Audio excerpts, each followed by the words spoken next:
Hello, I'm Sherry Woodward, and I want to welcome you to session 2 of our ESL training for churches. The title of this session is Starting an ESL Ministry in Your Church. And let me say up front that an ESL ministry in your church starts with you. Those of you that are watching these videos, that are participating in this training, you are the starting point for this ministry in your church.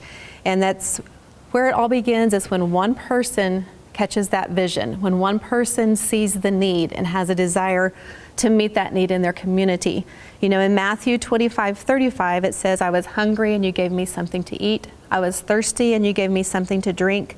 I was a stranger and you invited me in. And we might add here, I needed to learn English and you provided classes for me. It's a great opportunity for compassion ministry in your church and in your community. The first thing that needs to happen is to develop church support for this ministry, and starting with the pastor. If you have not already sat down and had a conversation with your pastor about the vision that you have for this type of ministry in your church, make an appointment and go in and sit down and visit with your pastor and talk about the need and even maybe the things that you may learn in this training. Share some of those things with him or her and get their support right up front and make sure that they're behind you. And then you want to also garner prayer support in your church. Promote to the entire church body what you're doing, the ministry outreach that you are starting, and ask them to pray with you about this opportunity and about the lives that will be touched, future students, and about workers for your program. Just cover everything that you do with prayer, and then involve church members in the outreach. That's where you're going to get your volunteers, your workers, your helpers, is right in your church. And then those people come in, and as Steve mentioned in the first video, they develop relationships with your students and provides great opportunity for one-on-one ministry with them. And then once you get your program up and running, make sure that you invite your ESL students and their families to church activities that you have. When you have special celebrations or events for the holidays, special youth or children events, vacation Bible schools, make sure that you invite your students and their families to come and be a part of that. Then you need to recruit potential workers. And the question always comes up, well, how many workers do we need to get started? And the answer to that is one. We need you, first of all, because one person can start this ministry on a small scale, small group, sit and just teach a small group in your home, in a room in the church, and start that ministry there, and then it can grow.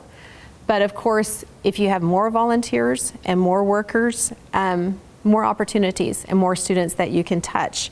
So you can start with one, and if you have more, that's an added blessing. Number 2, do your workers need to speak a foreign language or be a professional teacher? The answer to that would be no. There's not a need to speak a foreign language, nor a need to be a professional teacher. We like to say that, excuse me, we've all grown up speaking English our whole lives, so that makes us experts on English, and we can teach those that are just learning the language. So be confident in the abilities that God has given you and the call that He's placed on you, and you can do it without the need for a foreign language or being a professional teacher. What will the volunteers do? And the first one is teach. And as we said, you can start with one teacher.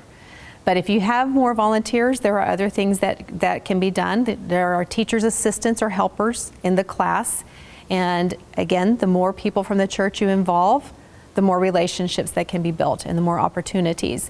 If you have a large program, there are some churches that can have rather large programs, that they have the facility for it and they have the volunteers, then you may need an administrator or a director over your program. Transportation is optional. You're not required to provide transportation.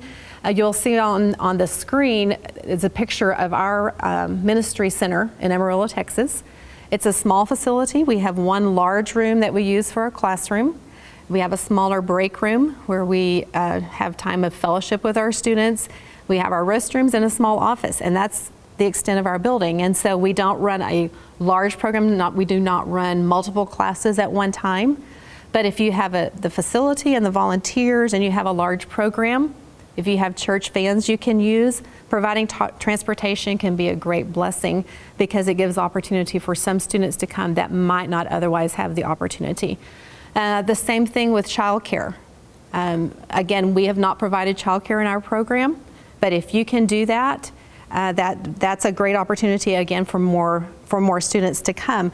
Something that you might consider is having your ESL classes when you have maybe Wednesday night activities in your church for the children. Then you can just plug the students' children right into your program that you already have going that provides activities for them and allows the parents to be in your ESL classes. So think creatively about how you can do that. And the last one, although not the least important, would be refreshments, because we think that the fellowship time is so important in this ministry. So refreshments is a really important part of what the volunteers will do, because during that break time and refreshment time is when you're going to build those relationships with your students. Get to know your students and let them get to know you. So don't underestimate the importance of the refreshments. The next step is to provide workers training and orientation. And the first is your initial training, which is what you're doing now. Through these training videos, you're getting that initial training, the basics. Steve and our goal is to provide the basic information you need to get this ministry started in your church and in your community. And so hopefully when you finish this, you will feel equipped to step out, take that step of faith and start this. It doesn't mean you're going to know everything you need to know, but it means you will have the basics, and we are available to help any way that we can. Under that is also live trainings in your community. And Steve and I have received a lot of the training that we have through the North American Mission Board and the Southern Baptist Convention. They have a great ESL program that they've run for years in their churches, and they have a good training program. And so we've participated in a lot of their trainings and learned much of what we know from them. And so there might be some churches in your area that would have some live trainings you could attend. And if you'll contact us, we will try to put you in contact with those people. Another good way to get training is to observe an ESL class. See how it works. Go and visit if there are ESL classes provided in your community. I know that when we first started, Steve had never taught an ESL class before, so he contacted our local education service center that provided adult basic education ESL classes and asked if he could just come and observe one of their classes. And he did that several times. And then the opportunity actually opened up for him to teach with them. And so he taught some classes with the Education Service Center and then eventually brought some of their classes to our ministry center. So that was a great opportunity. But if there are ongoing classes at a school or a church or a community college in your area, it would be a great place to go and learn how it works just by watching a class.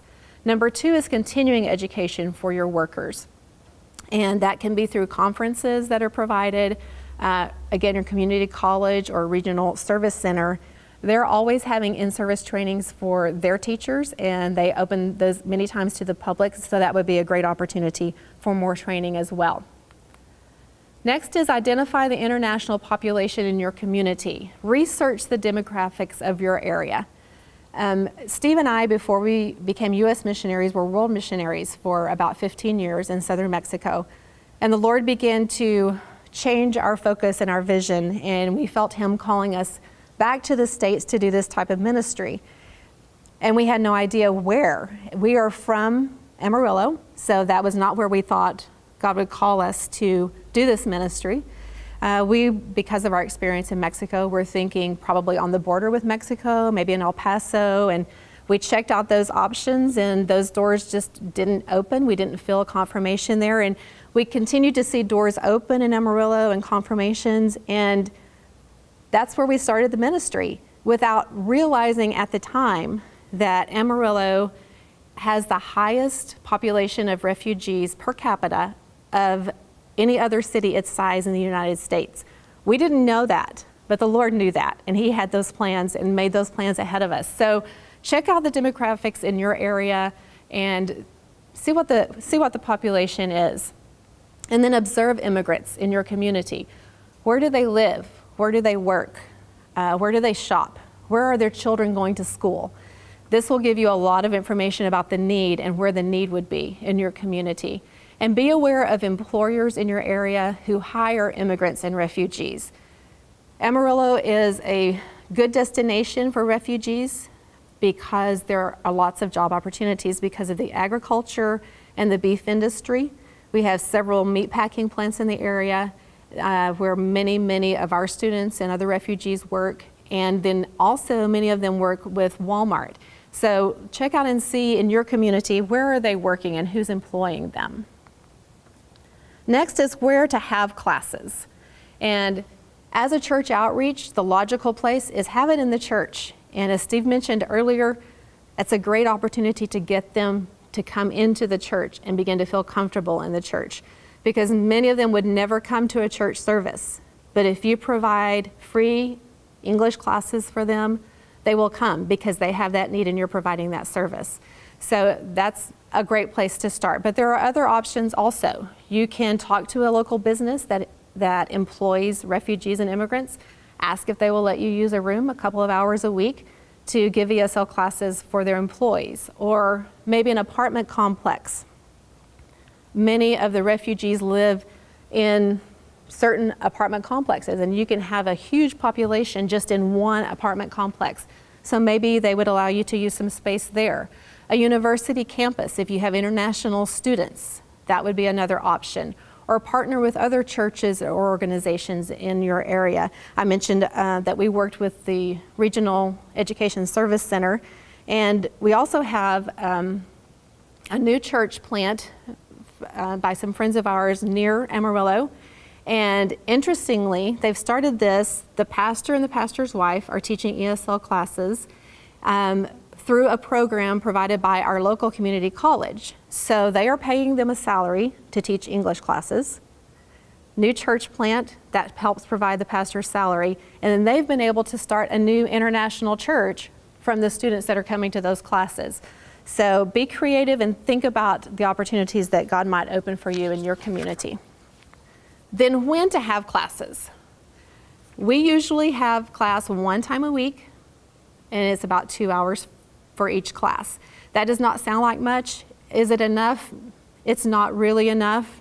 But when you're talking about volunteer workers and their schedules, you consider the worker schedules, you consider the student schedules, that's really pretty much what we can do as a church is provide it one time a week. Occasionally we have some that can provide it twice a week. Right now Steve's having a morning class 2 mornings a week. So think about, do you want to have morning classes, evening classes, both? Again, depends on the number of volunteers you have. But make sure that you consider the schedules of your students and of your workers. Your student schedules, many of them are working shift work. I know we have students that will work a night shift all night, come straight to ESL class at 8:30 in the morning, finish at 10:30, and then they go home to rest. So think about their schedules and be considerate of them and of your workers when you're planning your class times. Curriculum, there are all kinds of options out there for curriculum. I'm going to just show you a couple that we have used. One that we really like to recommend for those that are just starting a new program is called Word by Word. It's by Longman Pearson, and it's a basic picture dictionary type curriculum, but also comes with a workbook. And it comes with a lot of helps for teachers. So if you're just starting out, it kind of gives you lots of good information that you can use and activities that you can use in the class. Another one that we've used sometimes with a little higher level student is called Side by Side. Again, it also comes with a workbook. And we've said that our classes are free. We do ask our students to provide or to purchase their books, which run usually $20 to $25. We feel like that's a way to get them committed to the class, and it's also good for them to have that material to work with. And both of these we get from Longman Pearson, and then we have some that we get from Delta. This is one that Steve is currently using with his morning class. Some of these students he's had now for a couple of years, and so they're a little bit higher level. So this is a little higher level curriculum. There are lots and lots and lots of options out there. These are just a few. Also from Delta, you'll find that they provide a lot of teacher helps that you can find there that'll give you great ideas for activities so you're not always having to come up with your own. So those are some good options. Also, the North American Mission Board provides a Bible-based curriculum. And we have not used that, but it's a great option because you're teaching the Bible and teaching English at the same time. So those are some good options for curriculum, and do some research. You'll find lots and lots of materials out there. Promotional ideas. Target your promotion. We talked about knowing where the immigrants and refugees in your community live and where they work and where they shop. Those are the areas you're going to want to target for your promotion. You're also going to want to put some, if you're having your classes at the church, you'll want some promotion outside the church so they start to identify the place where the classes will be held. And advertising on a budget, that's something we've done a lot. We don't have a big budget to work with when it comes to promotion and advertising. So one of the things that we've done is just made these little flyers, or door knockers, we like to call them. And we'll punch a hole in the top, put a rubber band through it. You can go through the community, put them on the doors. It's quick, easy, and has been very effective for us. It's worked well. And being careful not to under-promote. Especially the first time you do it, you really don't have an idea what the response is going to be. So make sure you get the information out there, get the information to them so that they know about your classes. And these are just a few examples of what we've done. Marquee outside our building, we've done the yard signs that we put out, and then banners. And you will notice on these that the name of our building at that time was the Amigo Center, because as I said earlier, we were missionaries in Mexico, we're bilingual with Spanish. We thought we would mostly be reaching out to Spanish speakers. But over the 10 years that we've been doing this, we've come to realize it's a much more diverse and international population that we are working with.